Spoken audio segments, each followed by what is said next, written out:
Go ahead, A Jeff. man can have anything. He's willing to sacrifice everything.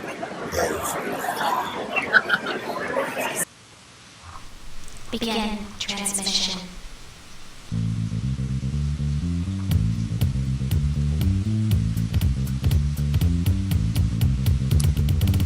You are listening to Corellian Run Radio, your route through hyperspace to the latest news on Star Wars: The Old Republic. Hi, and welcome to Corellian Run Radio. This is episode 148, and we're recording live Sunday, July the 12th. We are a little bit later, but we are here, and we are live. We had some travel issues, but we got everybody in studio now. My name is Jason. I'm joined by my co-host, Heather. Howdy, Heather. Hey, Jason. So have you caught your breath yet? Oh, yeah.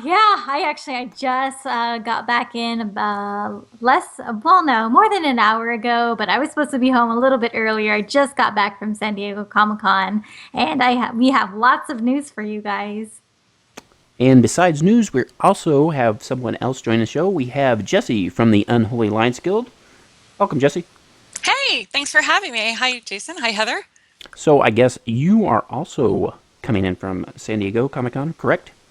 That's right. I was with Heather down at the Comic-Con, and we had a really fun time there. I'm all rested up and ready to go. Awesome. So we're going to just jump right into it. So we're going to kind of combine everything, and we're going to just call it the Community News Buzz or whatever.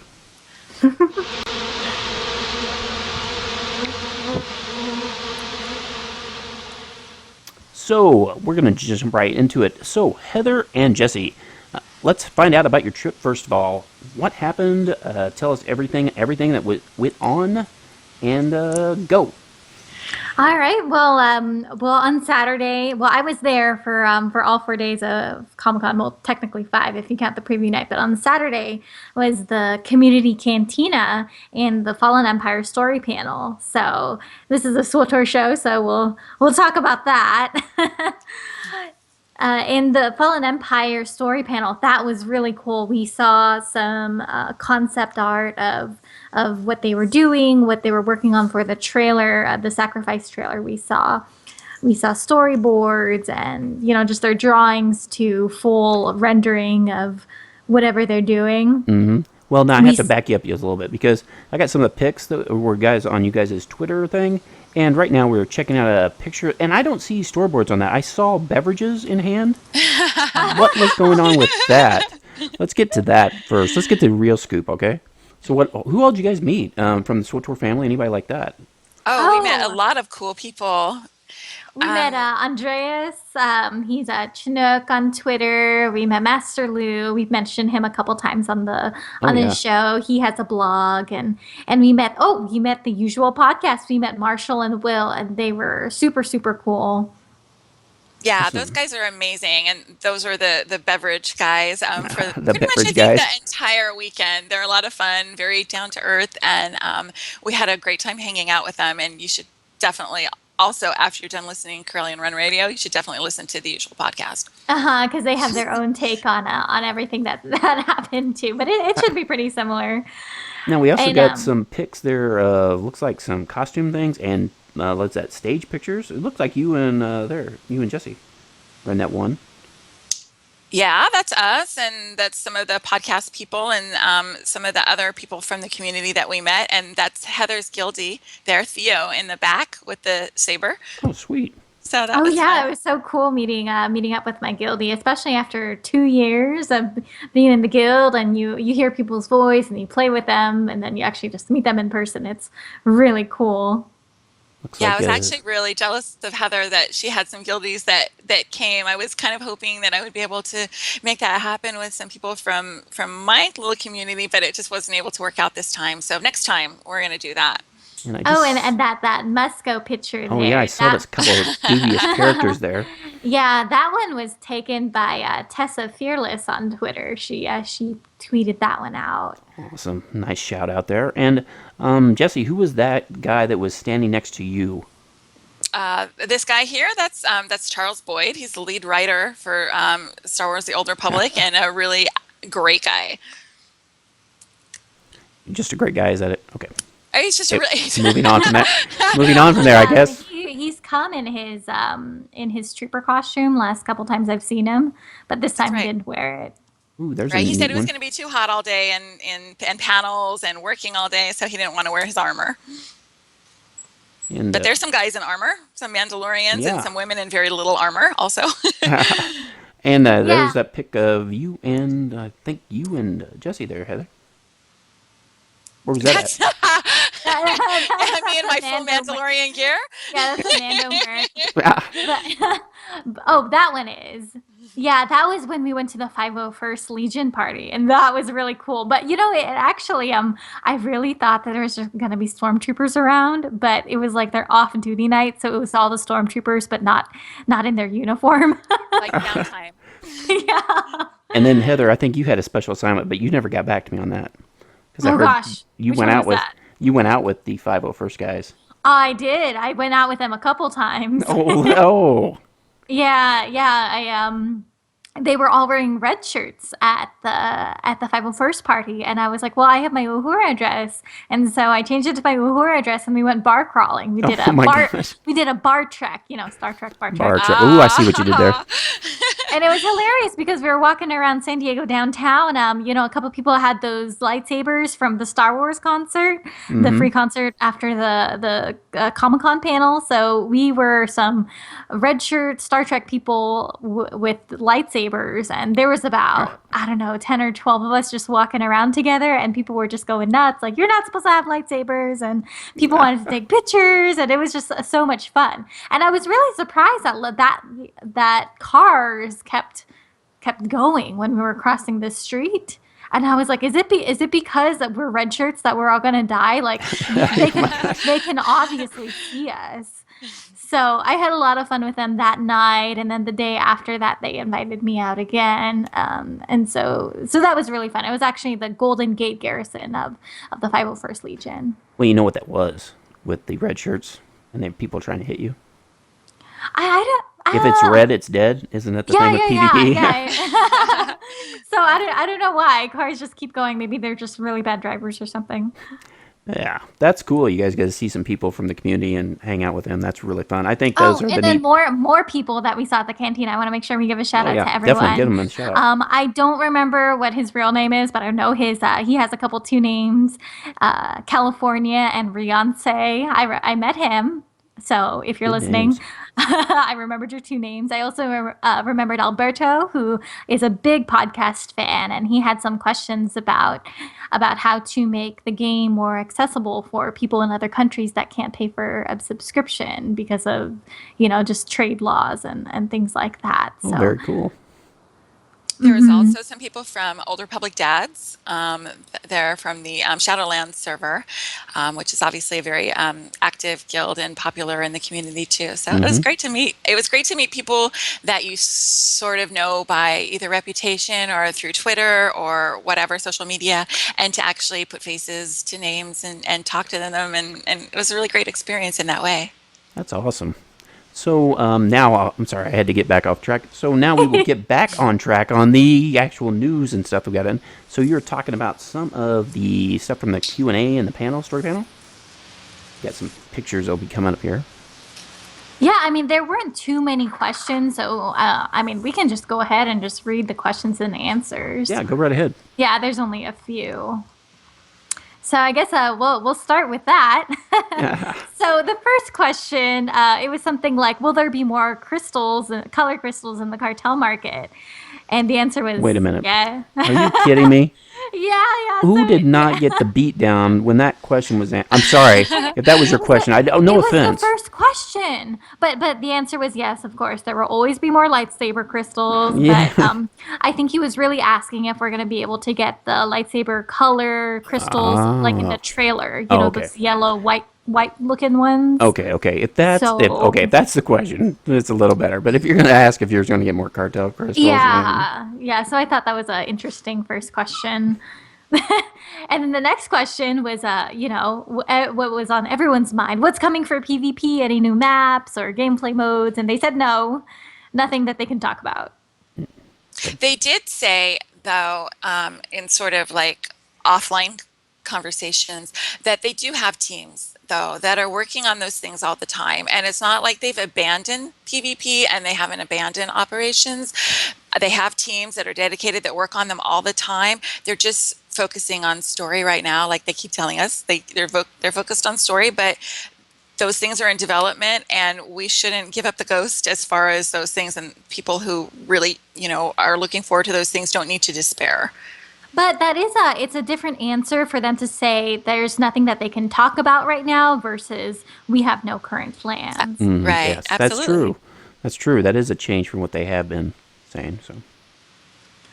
Okay, and then the next question was something like, will you be revamping conquests for the new expansion? So, I mean, I don't know. I think conquests are fine, but yeah, the answer was that it will be made relevant to the current content, and they want to hear, or they're willing to hear, ideas to make it better. So I think it'll be really cool, especially if they come out with new planets. Of course, they should be adding those to Conquest. My guild, we've almost conquered all of them. I think we're trying to be the world first or server first and conquering all the planets as a guild. Not because I know that people have the Galaxy Conqueror title, but we want to do it as an entire guild. Just have the whole guild, not like each individual person, but the guild itself to have Despair conquer every planet. And I think we're pretty close. So I think they are going to be doing. You're only like what, one or two planets short, aren't you? I think so. I think we still need I don't want to say because then people are. Yeah, we're going to. Yeah, then people are going to challenge us when we go to those planets. Nice. So let's see. What else has been going on? What else did you find out? They also asked any plans to revisit or add new areas to old planets, just because there's not really any motivation to go back to, say, Taurus. And they said they can't talk about it at this time, which means that there probably is something that they're working on. Mm-hmm. They just can't tell us about it. Yep, I agree.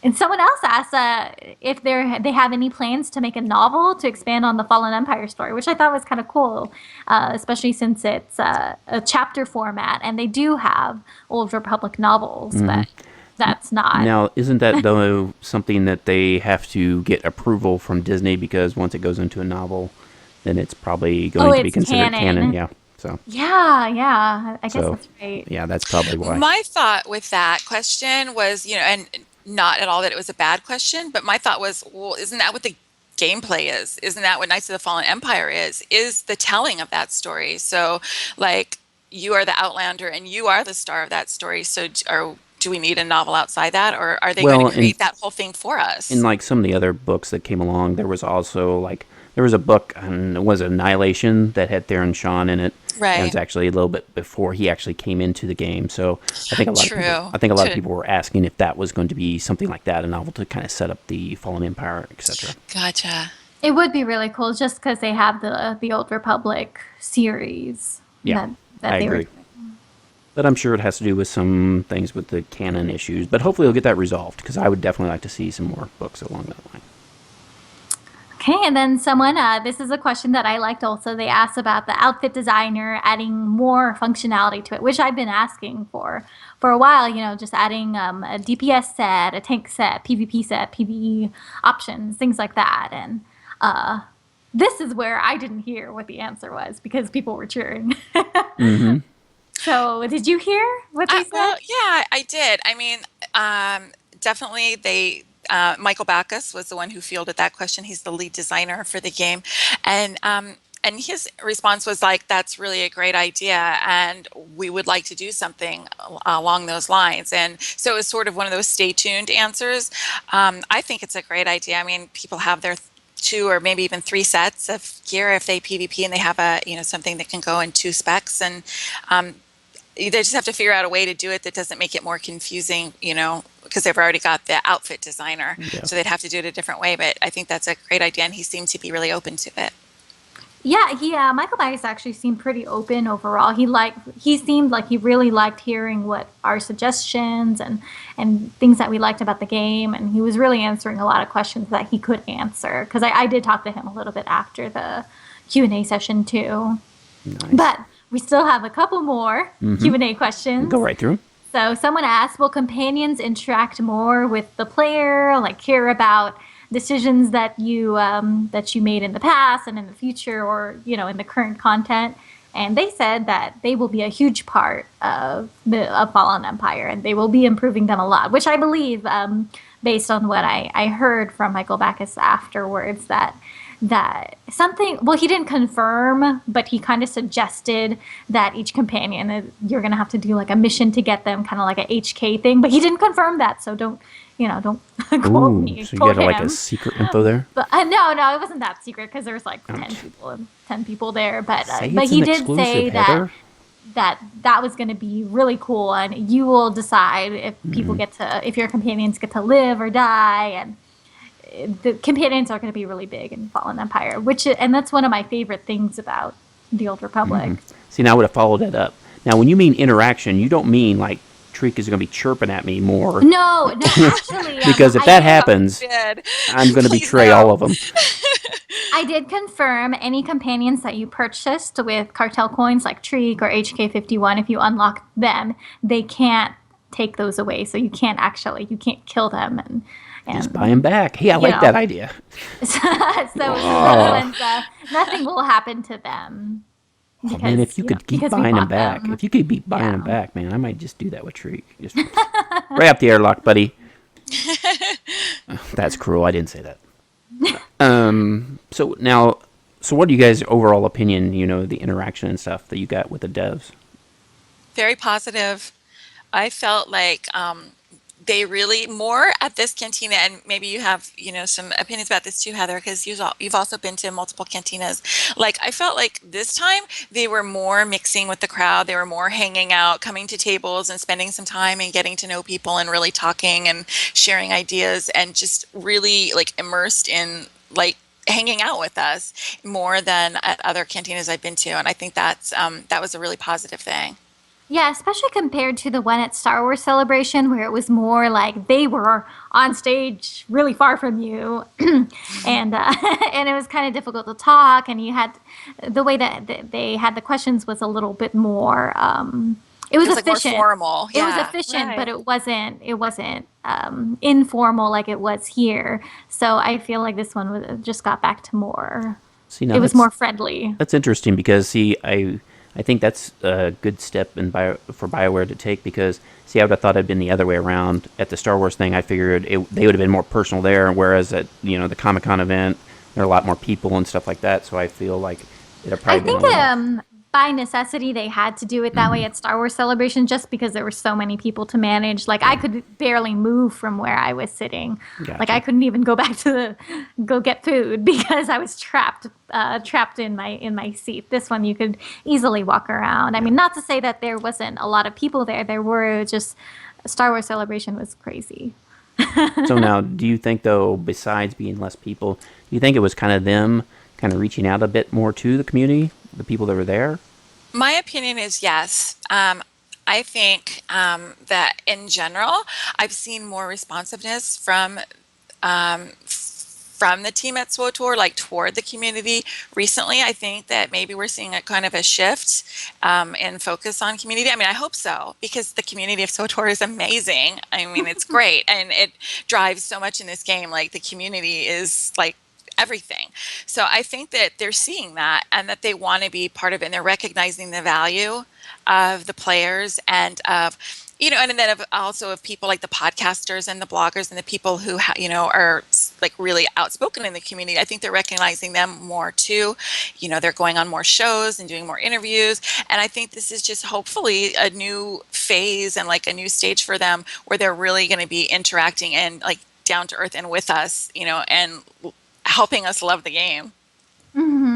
I like And that. we still have a few more questions that I think some of the people in the chat room will like too. All right.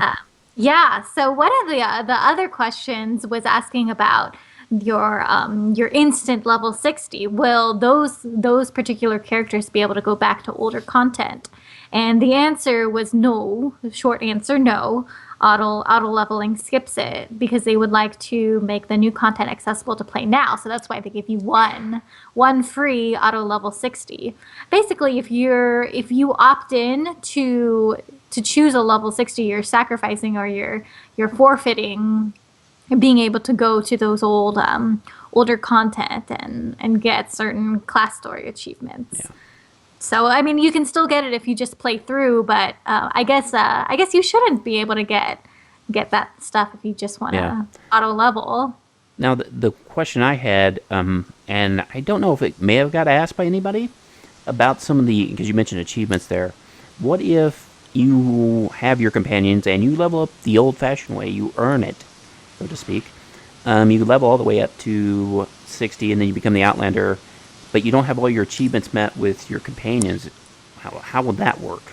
I'm pretty sure the old planets, the game. I don't think the game is going to change that much where you will just not be able to go back. Well, I meant I with think companions, though. See, oh, with companions.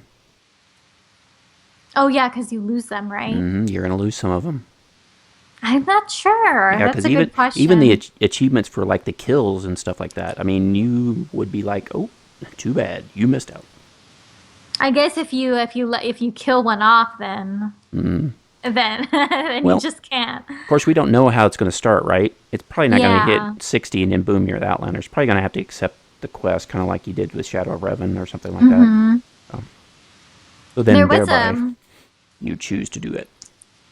There was another question. I don't think I've ever finished this quest or this mission, but someone asked if there was going to be a real closure to the macro binocular mission. Right. Yeah. More jumping. And so they said that they guaranteed that the shroud will be back, but they can't confirm when. Nice. So, I do like the Shroud. Even when I got to do some beta testing for those two things, I really enjoyed that. And I liked the change in gameplay. It wasn't the same stuff. So I do hope that they bring in some of that stuff. Because it's, been 2 expansions? They really haven't used the macro binoculars much at all. Or anything. well, I mean, you kind of use them in the Zyos mission. Yeah, but just for your dailies. Yeah, I mean, just for like yeah. Yeah, I mean, it's not like a mission like in the Shroud thing, you had to actually find like secrets in a room to actually get out of the room. So I kind of like that for the puzzle things. But so anyway, so that's kind of cool. We'll get to see the Shroud again. Yeah. That's good. And then the next question, it kind of ties in, or it does tie in a lot to the news that we got regarding the operations and flashpoints for Fallen Empire, which will all be at level 65. But the question was, why so long between operations? Why so long? They're not putting anything new out, and they said that they're revamping the operations and the flashpoints right now.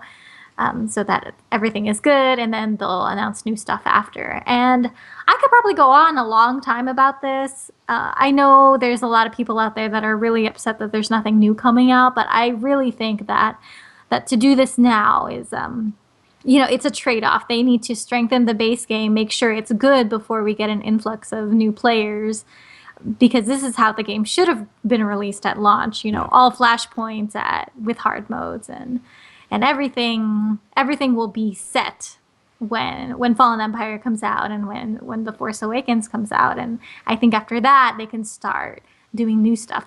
I don't think that they should continue releasing new stuff on a semi-broken or inefficient system. Because then you're just going to be the same thing. When you get a new level cap, then you'd be like, okay, well, all that stuff is old. I'm never going to touch that content ever again. So yeah, so now that things are at 65, it's kind of cool. I mean, now I can So you just bump up the old operations again when you get those, plus then you'll get the new content on top of it. So yes, it's going to take a lot longer. I was hoping that they would start rolling out some of this leading up to the Knights of the Fallen Empire, but it looks like we're going to get it when Knights of the Fallen Empire come out. So yeah, I mean, I guess they're rolling it out then just because of the level cap. I mean, exactly. Yeah, because then they'd have to just retune it again. Say they gave it some hard modes now, they'd have to just make it level 65 again. And then the last question, someone asked about GSF. My guild has just kind of been like, yeah, that's your guys' bread and butter. No GSF. But so what they said is I have every intention to add more. Michael Backus said he was the lead for the GSF design, but it comes down to what the game needs more. And they gave PvP for an example, which is interesting just because PvP is still kind of lower on the totem pole anyway. So Yeah. Going to your operations question, because we did on my Republic tune, we went through and did got the Infernal title for beating SOA. Right on hard mode or Hard nightmare mode, mode. nightmare Yeah. mode. Beat him on nightmare mode in so little a time. I think less than 2 hours.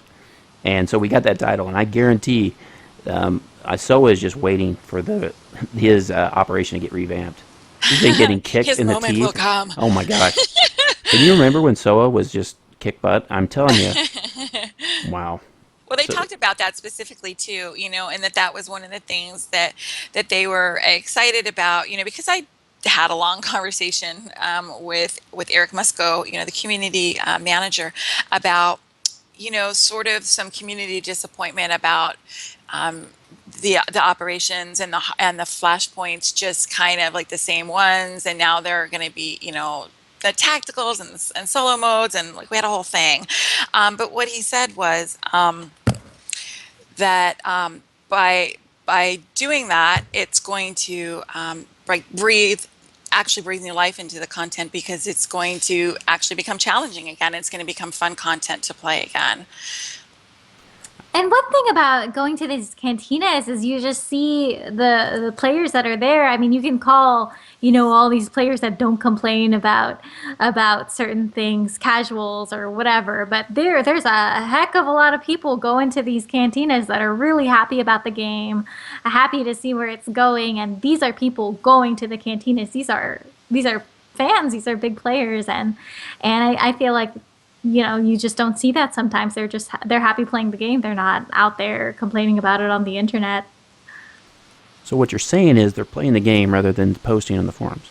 Yeah, I mean, if you just, I don't know how to Yeah. to just say that if you go to a cantina, it's just the most amazing experience. Everyone is cheering. I mean, God, people were cheering for that lightsaber question, lightsaber color question, but people are just so excited to be there, and you're just so excited to meet Eric Musco and all these other things, and it's just so much fun. If you've never been to a cantina, I don't think you can say anything about. I don't know where I'm going with this. It's a really different experience, and I think, how dare you say anything bad about people that are going to these cantinas when Yeah. you haven't gone yourself to experience what it's actually like. Yeah, I've only been to one, and it was awesome. That's all I can say about it. It was just awesome. And it wasn't even as big as some of those that you've been to. It was just awesome. I think what it kind of comes down to with the cantina is that, yeah, we have concerns. I mean, believe you me, I have concerns about things about the game. I'm not all sunshine and roses, but when you go to the cantina, what unites us is that we love the game. We feel passionate about it. We enjoy playing it. We want what's best for it, and it's a community. And I think that you really feel that at the cantina. So I absolutely agree that if you can do it, you should go to one, because it'll just make you feel like that much more excited about the game and about meeting people that you've played with, talked to, etc. And then even just to say, even if you do have certain things to say, certain bad things or really strong suggestions about the game, when you do talk to the employees in person, it's like, oh my God, I'm talking to a real person. I can't just say, go, go away. They're right in front of you, and they're a real person, and I think this really calms people down, and it makes them think about what they're saying a little bit more versus just like, this game sucks, I hate you all. I think it turns people into more constructive critics. Yeah, I think as long as I have no problem with people having issues with the game. I have issues with the game. But I think as long as you can make that argument in kind of a constructive way, or kind of offer like, well, why don't you try this, or how about we try something like this? Offer a suggestion. I mean, they're just people. I mean, the developers, and maybe they just haven't thought about it in such a way or something like that, or maybe it can give you an answer as to why that won't work or something.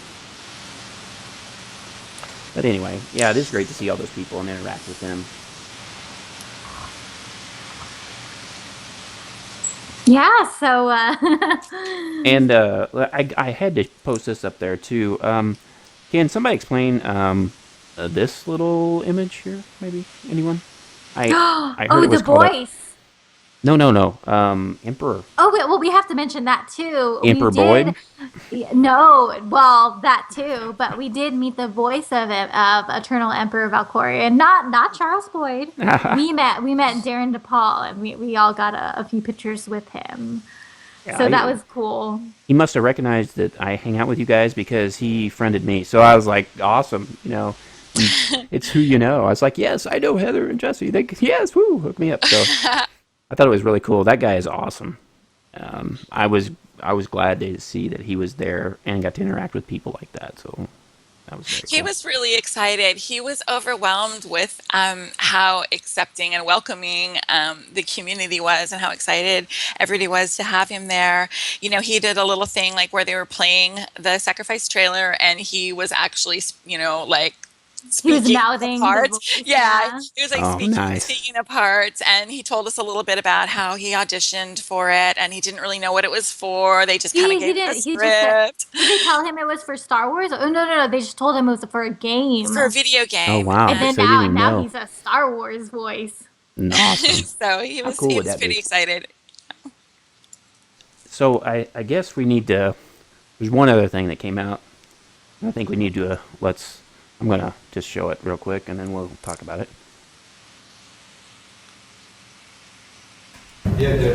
Played it?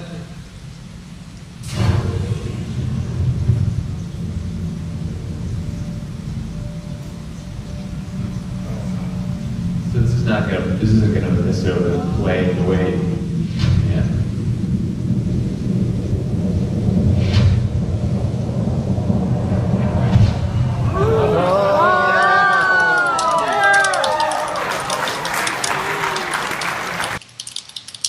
Okay, so the big video reveal, or was it? I've heard so many things on that already so far. So what is the latest, Heather, Jesse? Fill me in. Make me be happy. I was happy. Malgus. It's all about the Malgus. Malchus on Yeah. ice. Oh, for the win. So they showed us during the story panel, they showed us some concept, quote, quote, concept images of Malgus encrusted in carbonite. And then they showed a video, like an actual blur trailer video of, was it the brothers carrying the carbonite, or was it just some random characters? But they were No, carrying, yeah, it's the brothers. That's what they brought to him instead yeah, they of the brought fork to their saber. dad. One second. Yes. They didn't get to see it. Let's see if I can get it shown again here, guys. Played it? Fail on my part. Fail. Well, we get that. So basically, in the trailer, they present the carbonite to their dad, the Eternal Emperor Valkorion. And the thing about this is, supposedly Malgus is dead. We threw him down an air Air shaft. shaft. Yeah, we threw him down an air shaft. But I guess no body, then not dead. So here's the thing with that. Somebody in the chat room here mentioned Malgus Gate. That's been going around on Twitter and probably on other parts of the internet that I don't even look at. But it's like, so is he dead? Is he not dead? Like, you show him and then you say he's not really going to be in the content, and so that's sort of like created like a big stir in the community, right? And basically people are saying, well, they wouldn't have bothered, right, to make that footage. I mean, it's beautiful footage if you saw the video, or if Jason's able to get that up. Unfortunately, then- no. No, but it'll be on your website. Yeah, we'll put it up there. And and it's this beautifully rendered, just as beautiful as all the other video that you saw. It's not some mock-up. It's like real video of them bringing in this big carbonite block, and then like the light sort of goes across the face, and it's Malgus. And that's why would they have done that if BioWare hadn't have said it was okay? Yeah.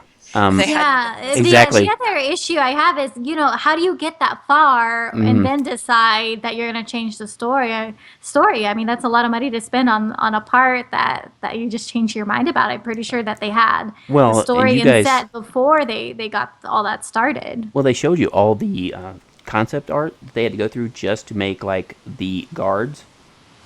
Okay, Right. just for that, and they went through all that concept art with Blur in order to get the trailer right. So you're telling me they went through everything that went into this little 30-second little blurb, and how much money that cost to make Blur do that, and then they say, "Oh no, it's not going to be part of the story. Not at all. No, we cut that out there." Are you kidding Well, me? No.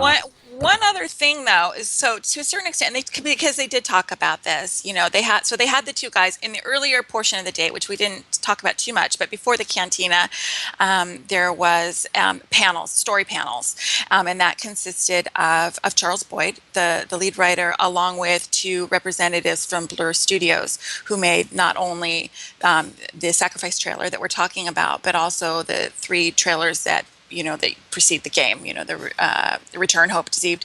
And so they talked about how they sort of, to a certain extent, had carte blanche. Like, here's kind of what we're looking for, and, like, kind of give us some ideas. And they gave sort of their people sort of the carte blanche, and people were working on things on their own time. So they did sort of put that out there as sort of a counter to what we're saying, which is that they would have never done it.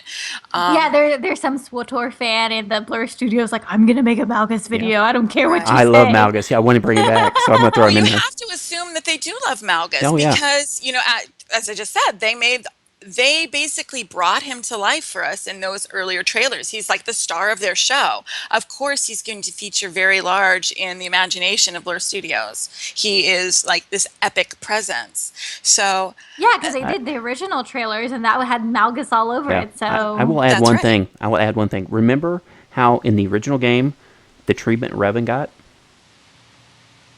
What? How did he supposedly die? In a flashpoint. Yeah. Yeah. They totally told Right. us. And what happened? We got a whole expansion, Shadow of Revan. And then you even got the Forge Alliance leading up to it that was pretty much about Revan. I'm telling you. So what's the new expansion? Is it gonna be like Frozen 2 Ooh, Malgus? yeah. Frozen 2, Malgus on ice. So you combine both of you guys. Nice. Well, so those kind of questions and those ideas have been kind of going around with the whole like Malgus Gate thing. But like one question that I haven't heard asked, I'm sure probably has been, because I probably can never think of anything brand new by myself. But I did think of the question of, why would they show it at the story panel? Why would Like, they even show us? why Yeah. would they show us? Clearly, like I would say almost certainly they're at least leaving their options open as regards Malgus. And I would say more than that, they probably have a fully developed story with Malgus to be released after the chapters 1 through 9 that we're going to be getting at the beginning with our expansion in October. So I think that sometime, this is just me guessing, after that comes out, so in 2016-ish, that we might expect to see something come with Malgus. And somebody asked last night if, or mentioned, like, wouldn't it be cool if he was a companion? And Oh, no I way. thought I don't think so. I think he's he No. would kill you. far Malgus too would kill me. iconic. He's far too iconic to be a Yeah. companion, to be relegated to a companion role. So I don't think that's what they have in store for him. I think it's a bigger role. And what do you guys like when they say? I'm not a lore expert, but when they say like the fallen empire, they're referring to Malgus's empire, right? Or like the new empire that he was intending. Yeah, I'm just telling you, I want to see Malgus come back and have a throwdown with the Emperor. Seriously. I want to see that. Make it happen, BioWare. Don't tease me. Make it happen. Don't False tease me Emperor. like that. So, final thoughts, guys. What do you think of that? What do you think of the whole Final thing? thoughts. Don't get your hopes up about anything. This is how I stay happy. I just don't expect anything. Oh, wow. Wow. That's Well, I'm not fatalistic. so pessimistic. I mean, if we're talking about Malgus, I think that they never intended him to be dead in the first place, because you don't throw somebody down an airlock in Star Wars and expect them to be dead. You know that something could happen. They're going to be like hanging on the edge with their fingers. And if they wanted him dead, we would have killed him like we killed Severin. Like Darth Maul. Like Darth Maul got cut in Right. half. Like, Exactly. He was Right, definitely right. dead. Like if But you he slice was somebody in alive half with a later in the saber, Clone we Wars. know that they're dead. Like if they fall down an air shaft, not so much. We think they're probably going to be coming back, especially if they're an epic part of this story like Malgus. That's my opinion. I'm telling you. That's my final thought. He's not. He's not out there. And like somebody in the chat room said, I think didn't Charles Boyd just say "let it go"? Yes, he did. He tweeted at So someone. he was trolling us with the Frozen. I'm just throwing it out there. He totally is trolling us. That's why he is. Bring it up here. Whoops, wrong one. The Emperor Boyd. I'm just saying, he is trolling us. He knows the story. Something's going down with Malgus. I will just say that. Absolutely. So, final thoughts. We enjoyed the Comic Con. Is that what we're going to say?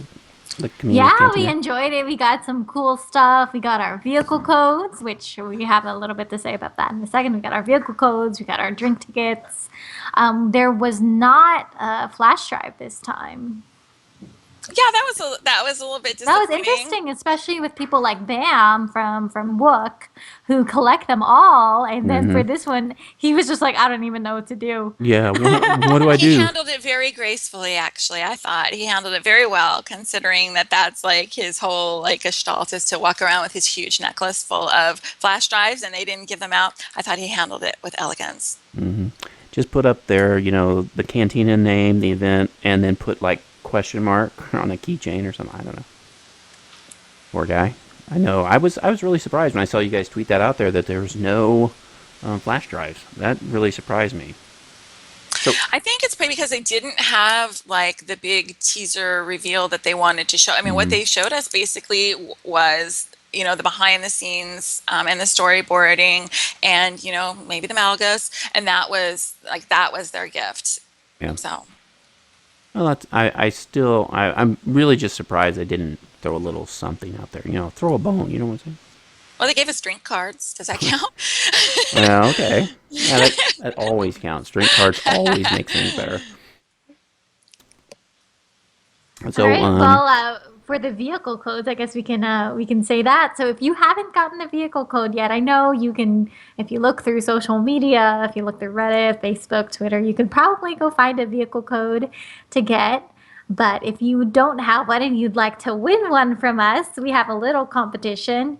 If anyone can email us, corellianrun@gmail.com, if anyone can email what my favorite Star Wars scene was, and I said it on my very first episode of Corellian Run Radio, then we will send you not only a vehicle code, but we'll send you a cartel pack also. So if we have any hardcore Corellian Run fans that know exactly what episode I'm talking about, and it is the first episode of Corellian Run Radio that I did, so you guys Ooh, can to find that. look. So it's in that episode I say my favorite Star Wars scene. Yes, she does actually, folks. So you have to go and look that up, and then shoot us an email, and let us know exactly. And like Heather said, we will get you a cartel pack. Alrighty, and in our following up in some of our SWTOR community extras, has to do with our other guest we have with us, Jessie. She wrote up a story for us, romancing the story. And you want to give us a little heads up on that and where they can find it. And I believe you have a follow-up coming out, right? Well, yeah. So I did write a story called "Romancing the Story," and it's just sort of, I guess, about my love affair with SWTOR and sort of the ups and downs that we've had, and the times that I felt that SWTOR wasn't really that into me, up to this moment where I feel like maybe there's some spark returning. So I am going to write another little piece that'll be on CorellianRun.com.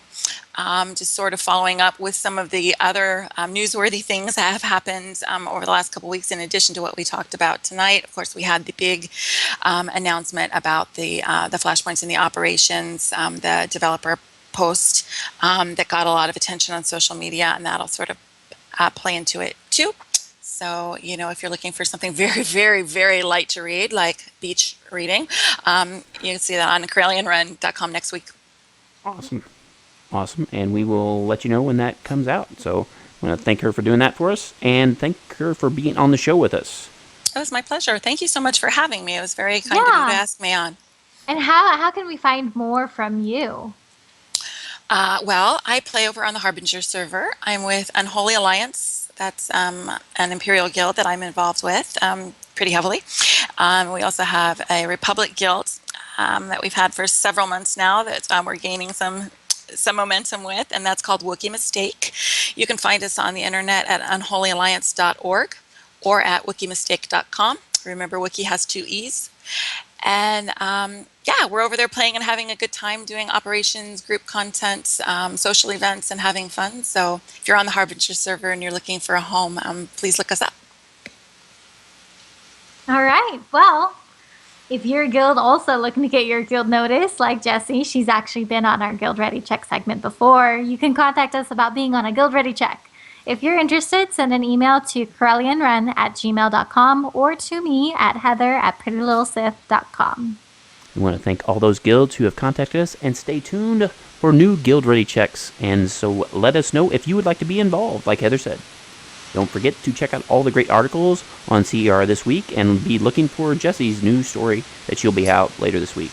Please take a moment to leave us a positive feedback on iTunes. You can subscribe to our podcast on iTunes or your favorite podcast app.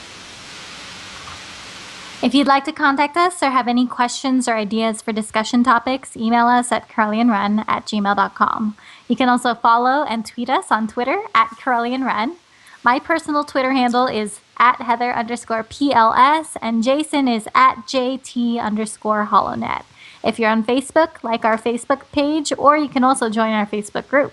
You can also leave a voicemail for us on our website, corellianrun.com, or on our Facebook page that could possibly be featured on the show.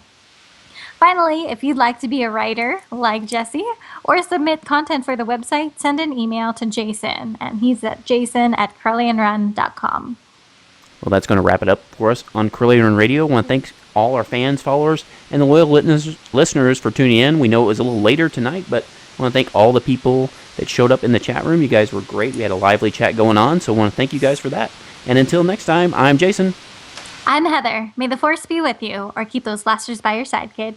You've been listening to Corellian Run Radio, a Star Wars The Old Republic podcast. Tune in next time to hear Heather say, SWTOR 5.0, Malgus on Ice. End transmission.